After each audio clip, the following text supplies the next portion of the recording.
আসসালামু আলাইকুম। Technique easy এডুকেশনের পক্ষ থেকে নবম দশম শ্রেণীর শিক্ষার্থীদের জানাচ্ছি শুভেচ্ছা। আজকের পর্বে আমরা অনুশীলনী যে নমুনা বহু নির্বাচনীগুলো আছে ওগুলো নিয়ে তোমাদের সাথে আলোচনা করব। দেখো তো কি বলছে প্রথম প্রশ্নটা, হৃৎপিণ্ডকে আবৃতকারী পর্দার নাম। আমাদের দেহের অভ্যন্তরে যতগুলো অর্গান আছে সবগুলো অর্গানকেই বাইরে থেকে আবরণ করে থাকে এরকম কিছু পর্দা আছে। যেমন ফুসফুসের বাইরে একটা পাতলা পর্দা আছে, ওইটাকে আমরা বলি প্লুরা।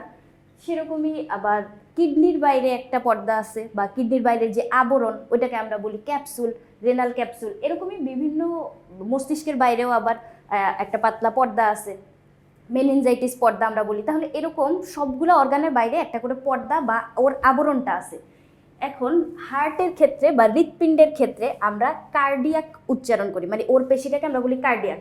যার জন্য দেখো এখানে কার্ডিয়াম সবগুলা অপশনের শেষে কি আছে, কার্ডিয়াম। এই যে কার্ডিয়াক বা কার্ডিয়াম শুনলে আমরা কি বুঝতে পারবো, হৃৎপিণ্ড রিলেটেড। তাহলে ওর বাইরের আবরণের যে পর্দাটা হচ্ছে আমরা পেরিকার্ডিয়াম বলতেছি। তাহলে বাকি অপশনগুলো কি, হৃৎপিণ্ডের ভেতরে যে প্রাচীরটা আছে ওই প্রাচীরটাকে আমরা আবার তিনটা ভাগে ভাগ করতে পারি। একদম বাইরের দিকের যে প্রাচীর ওইটাকে আমরা বলবো হচ্ছে এপিকার্ডিয়াম। এপি বলতে বাহিরের স্তরটাকে বোঝাচ্ছে, বহি। এপিকার্ডিয়াম একদম বাইরের যে লেয়ারটা, যেখানে বিক্ষিপ্তভাবে আমরা চর্বি সংযুক্ত থাকতে দেখতে পাই। এরপরে দেখো মায়ো মানে হচ্ছে মাঝখানের যেই প্রাচীরটা ওইটাকে আমরা বলবো মায়োকার্ডিয়াম। এরপরে দেখো এন্ডো মানে হচ্ছে ভেতরে। তাহলে ভেতরের দিকে যে স্তরটা বা লেয়ারটা, ভেতরের দিকে প্রাচীরের যে লেয়ারটা ওইটাকে আমরা বলবো এন্ডোকার্ডিয়াম। এখন এই যে এন্ডোকার্ডিয়ামের ভেতরে আমরা হার্টের যে চেম্বারগুলো, চারটা চেম্বার, ভিতরে কপাটিকা, প্রকোষ্ঠ এগুলো দেখতে পাচ্ছি। তাহলে এই যে এই তিনটা হচ্ছে আমাদের প্রাচীরের প্রকারভেদ। মানে প্রাচীরকে আমরা এরকম তিনটা ভাগে ভাগ করতে পারি, বাইরের দিকে প্রাচীর, মাঝখানের প্রাচীর, ভেতর প্রাচীর। কিন্তু বাইরের আবরণকারী যে পর্দাটা ওইটাকে আমরা বলবো পেরিকার্ডিয়াম। এই জায়গাটা খেয়াল রাখো। এরপরে কোন প্রক্রিয়ার কারণে কিশমিশ পানিতে ভিজিয়ে রাখলে ফুলে ওঠে? সবার প্রথমে দেখো কি লেখা আছে, ব্যাপন প্রক্রিয়া। এই প্রক্রিয়াটা কিরকম, ধরো আমি একটা রুম স্প্রে করলাম, এইখানে ঘনত্বটা বেশি। যখন আমি কিছুক্ষণ অপেক্ষা করব দেখা যাবে যে এই স্মেলটা পুরো রুমে ছড়ায় গেছে। আমার ক্যামেরার পিছে যে মানুষটা আছে সেও কিন্তু এই স্মেলটা কিছুক্ষণ পরে পাবে। তাহলে এই যে উচ্চ ঘনত্ব, এখান থেকে ওই দিকে ঘনত্ব কম, নিম্ন ঘনত্বের দিকে এই অণুগুলো স্বতঃস্ফূর্তভাবে ছড়ায় যাবে। আমি কি এই অণুগুলোকে জোর করে বলতেছি যে তুমি ওই কোণাটায় যাও, তাড়াতাড়ি যাও, এরকম তো কিছু করতেছি না। তাহলে এই অণুগুলা, গ্যাসের অণুগুলা স্বতঃস্ফূর্তভাবে ছড়ায় গেল, এই প্রক্রিয়াটাকে আমরা বলবো ব্যাপন। তাহলে এর উদাহরণ হিসেবে কি মনে রাখবো, রুম স্প্রে। অথবা তুমি পানিতে যদি তুতে মিশাও সেক্ষেত্রেও আমরা ওই উদাহরণটাও বলতে পারি। এরপরে আসো শোষণ বলতে তুমি শুনেই বুঝতে পারতেছো, শুষে নিয়ে নেওয়া বা অ্যাবজর্ব করে নেওয়া। যেমন ধরো উদ্ভিদের মূলরোম, মাটির নিচে কি থাকে, শিকড় থাকতেছে। এই শিকড়গুলা মাটির নিচে জমে থাকা যে কৈশিক পানি কণাগুলা ওগুলোকে টেনে নিয়ে নেয়। এই প্রক্রিয়াটাকে আমরা বলবো হচ্ছে শোষণ। এরপরে দেখো কি বলছে, ইমবাইবেশন বলতে কলয়েড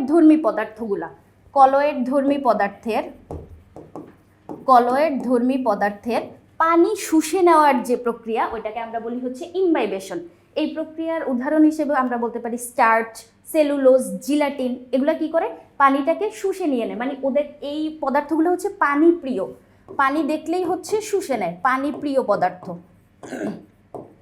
এইটা তোমরা অনেক বেশি রিলেট করতে পারবা। এই যে একটা কার্টুন আছে না, স্পঞ্জবব স্কোয়ারপ্যান্ট, ও কি করে, সমুদ্রের নিচে থাকে, সমুদ্রের নিচে ও জীবনযাপন করে, তারপরে আবার ওখানেও কান্নাও করে, সমুদ্রের নিচে কান্না করে, ও ওর নিজের কান্নার পানিগুলো আবার শুষে নিজে নিয়ে নেয়। তাহলে ওরকম স্পঞ্জের মতো অংশগুলা, মানে স্পঞ্জের মতো পদার্থগুলো যেরকম তোমার পানিকে শুষিয়ে নিয়ে নিচ্ছে, ওরকমই পানি প্রিয় পদার্থ থাকে, স্টার্চ, জিলাটিন, তারপরে তোমার সেলুলোজ, এগুলো। তারপরে দেখো অভিস্রবণ প্রক্রিয়া। এই প্রক্রিয়ায় কি হয়, এই প্রক্রিয়াতে দ্রাবক পদার্থ চলাচল করে। কোন দিক থেকে কোন দিকে চলাচল করবে এটা হচ্ছে মনে রাখতে হবে। ব্যাপনের উল্টাটা, ব্যাপনে কি হয়েছিল দেখো তো, অণুগুলো উচ্চ ঘনত্ব থেকে নিম্ন ঘনত্বের দিকে গেছিল, তাই না? আমি যে স্প্রেটা করলাম এখানে ঘনত্ব ছিল বেশি, এখান থেকে যেদিকে ঘনত্ব কম ওই দিকে অণুগুলো ছড়ায় গেছে। আর অভিস্রবণের ক্ষেত্রে হবে তোমার উল্টাটা। কি হবে, এই জায়গায় তোমার নিম্ন ঘনত্ব থেকে উচ্চ ঘনত্বের দিকে চলাচল করবে। কে চলাচল করবে, দ্রাবক পদার্থ চলাচল করবে। তাহলে ধরো আমি একটা বাটিতে পানি নিলাম, ওই পানির ভিতর একটা কিশমিশ দিলাম। কিশমিশ কীরকম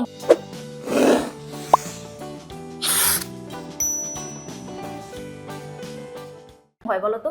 কিসমিস তো আঙ্গুরের শুটকি, তাই না? আঙ্গুরকে যদি তুমি রোদে শুকাও সেক্ষেত্রে কিসমিস হয়ে যায়, তার মানে আঙ্গুরের শুটকি। এই যে আঙ্গুরের শুটকিটাকে আমি যখন পানির ভিতর চুবায় রাখলাম বা তুমি পায়েস বানানোর সময় দুধের উপর ছিটাই দিলা, সেক্ষেত্রে কিছুক্ষণ পরে দেখবা কিসমিসটা ফুলে গেছে। কি জন্য ফুলে যায়? কারণ এইখানে কিসমিসের ভিতরে তোমার ঘনত্বটা বেশি, মানে দ্রব যেই পদার্থটা কিসমিসের ভিতরে, মিষ্টি পদার্থ বা আঙ্গুরের যে জিনিসপাতিগুলা, ওগুলোর ঘনত্ব কিসমিসের ভেতরে বেশি। পানিতে তো কিছুই নেই, পানি হচ্ছে নিম্ন ঘনত্ব। এখন নিম্ন ঘনত্ব থেকে উচ্চ ঘনত্বের দিকে ওই পানিগুলো হচ্ছে প্রবেশ করবে, মানে ওই কিসমিসের যে প্রাচীরটা ওখানে হচ্ছে তোমার বৈষম্যভেদ্য পর্দা থাকে, বৈষম্যভেদ্য পর্দা দিয়ে আমরা জানি জিনিসপাতি আদান প্রদান হইতে পারে। তাহলে পানি কি করবে? ভিতরে প্রবেশ করবে। তাহলে এই যে নিম্ন ঘনত্ব থেকে উচ্চ ঘনত্বের দিকে দ্রাবক পদার্থ চলাচল করতেছে, এটাকে আমরা বলতেছি অভিস্রবণ। তাহলে দেখো তো কিসমিস পানিতে ভিজিয়ে রাখলে ফুলে উঠলো কেন? এটা হচ্ছে অভিস্রবণের কারণে। তাহলে আমরা বুঝতে পারলাম। এরপরের প্রশ্নটাই যাই, চলো। একটা ছক দেওয়া আছে, ছকে কিছু মানুষজনের নাম দেওয়া আছে এবং তাদের রক্তের গ্রুপ দেওয়া আছে, তাই না?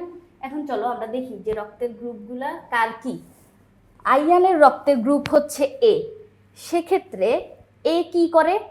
এ কে দিতে পারে রক্ত এবং এ বিকে দিতে পারে। মানে এ ব্লাড গ্রুপ যাদের আছে তারা এ ব্লাড গ্রুপের ব্যক্তিকে রক্ত দিতে পারবে, মানে যারটা, মানে যার রক্তের গ্রুপ সে তাকে দিতে পারে। আমারও বি, তোমারও বি, তুমি তাহলে আমাকে দিতে পারবো, আমিও তোমাকে দিতে পারবো, এরকম নিজে নিজেকে দিতে পারে। কিন্তু এ আবার কাকে দিতে পারতেছে? এ বি কেও দিতে পারতেছে। বি কাকে দিতে পারবে? বি কে দিতে পারবে আর এ বি কে দিতে পারবে। এ বি কাকে দিতে পারবে?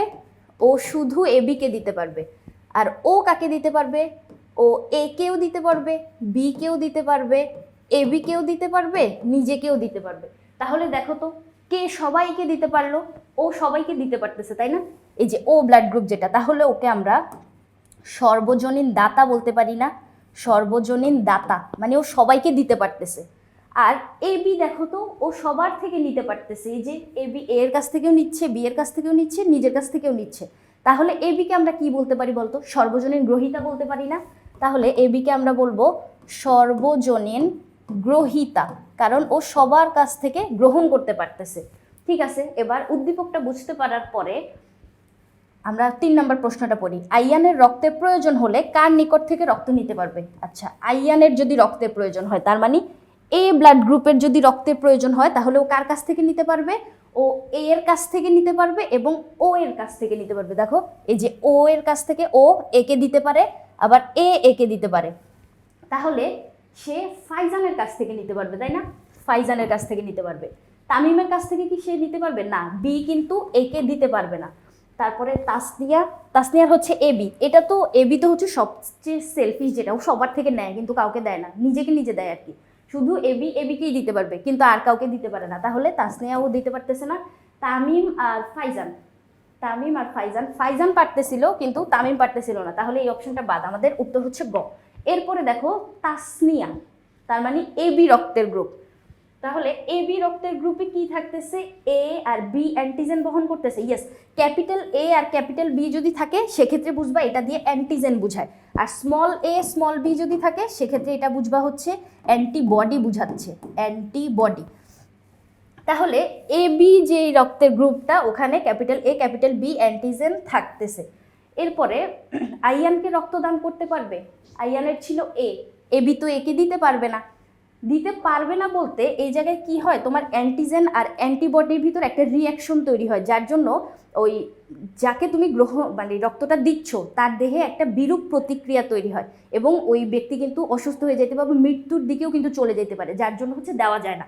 এই যে রক্ত দান করতে পারবে বা দান কে পারবে পারবে না এটা বলতেছি আমরা অ্যান্টিজেন আর অ্যান্টিবডির উপর ভিত্তি করে। এরপরে তামিমের রক্ত গ্রহণ করতে পারবে? তামিমের কি ছিল? তামিমের ছিল বি। তাসনিয়া তামিমের রক্ত, হ্যাঁ বি তো, এ বি তো সবারটাই গ্রহণ করতে পারবে, সে তামিমেরটাও গ্রহণ করতে পারবে, আইয়ানেরটাও গ্রহণ করতে পারবে, নিজেরটাও নিজে গ্রহণ করতে পারবে, ফাইজানেরটাও গ্রহণ করতে পারবে। তাহলে এখানে বলছে তামিমের রক্ত গ্রহণ করতে পারবে, হ্যাঁ ও সবারটাই গ্রহণ করতে পারবে। তাহলে 1 আর 3 নাম্বারটা এই জায়গায় সঠিক। 1 আর 3 নাম্বার। যদি তামিম না বলে অন্য কারো কথাও বলতো, ওই তাসনিয়া কিন্তু সবারটাই গ্রহণ করতে পারতেছিল এ বি, কারণ ও হচ্ছে সর্বজনীন গ্রহিতা, ওকে যেটা দিবে ও সেটাই গ্রহণ করতে পারবে, ওর দেহে কোনো মানে রিয়াকশন তৈরি হবে না। তাহলে 1 আর 3 এখানে আমরা সঠিক দেখছি। তাহলে 1 আর 3 নাম্বারটা সহজ কতগুলো প্রশ্ন, আশা করি বুঝাইতে পারছি। পরবর্তী পর্ব দেখার আমন্ত্রণ রইল। ধন্যবাদ সবাইকে।